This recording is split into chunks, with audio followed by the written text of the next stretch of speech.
For 75 years, NATO was treated as something unbreakable, permanent, untouchable. But here's the uncomfortable truth nobody likes to say out loud. NATO doesn't need to officially end to stop working. It only needs to hesitate. Once.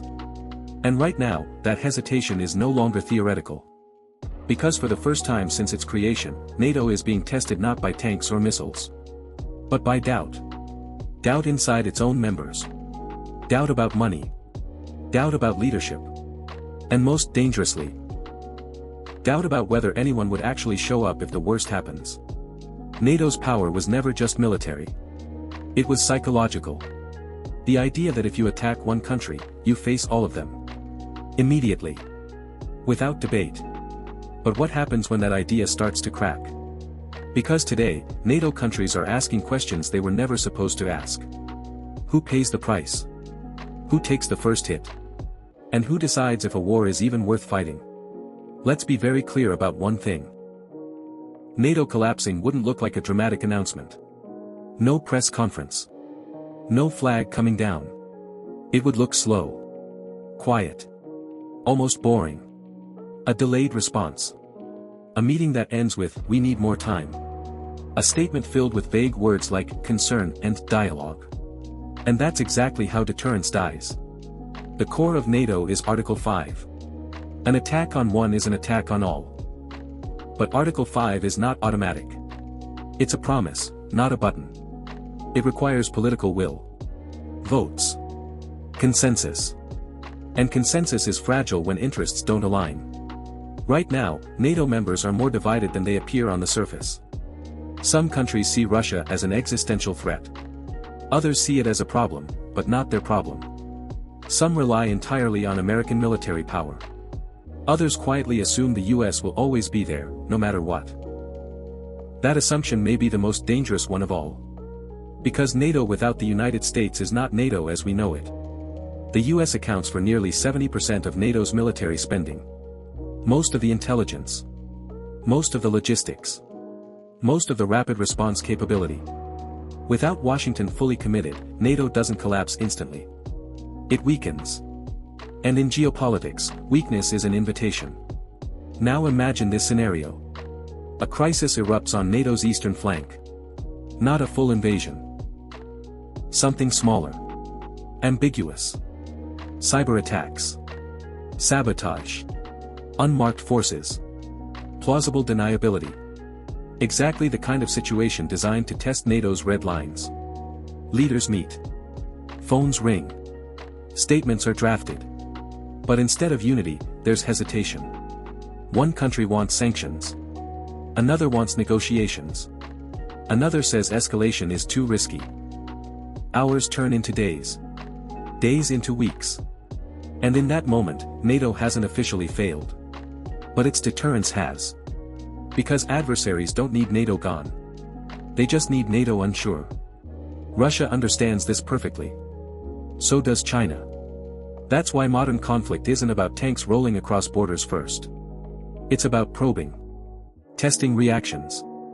Finding hesitation. Exploiting division. And NATO's biggest vulnerability isn't military weakness. It's political fragmentation. Different histories. Different threat perceptions. Different priorities. Southern Europe worries about instability and migration. Eastern Europe worries about invasion.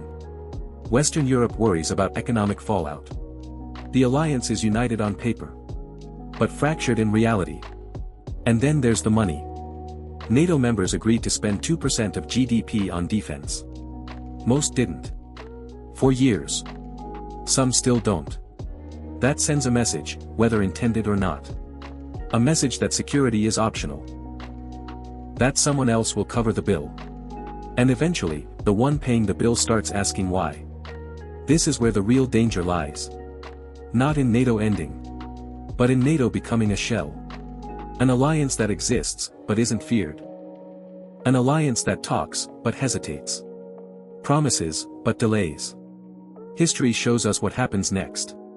Power vacuums don't stay empty. If NATO stops working, Europe doesn't suddenly become neutral ground. It becomes contested ground. Regional arms races accelerate. Countries that relied on collective defense start thinking alone. More weapons. Less trust. Shorter decision times. And nuclear weapons quietly re-enter conversations they were supposed to leave decades ago. Because when alliances weaken, states don't become peaceful. They become paranoid. And paranoia leads to mistakes. Meanwhile, global rivals adjust fast. Russia gains leverage in Eastern Europe. China gains influence in global security institutions. Smaller states are forced to choose sides.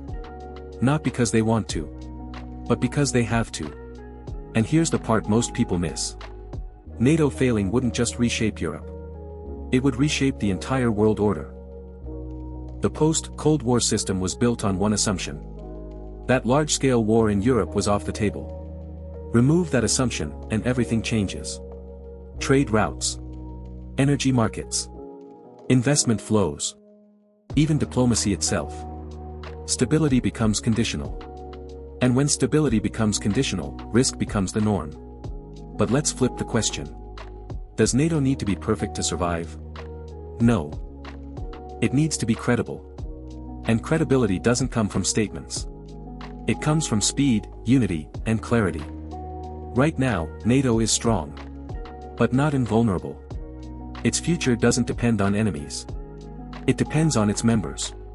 On whether they treat the alliance as a guarantee. Or as a convenience. Because alliances don't die when they're attacked. They die when belief fades. And belief is fading faster than most people realize. So the real question isn't, will NATO end? The real question is far more dangerous. When the moment comes, will NATO act before doubt spreads? Or will hesitation do what no enemy ever could? That answer will define the next decade. And possibly, the next war.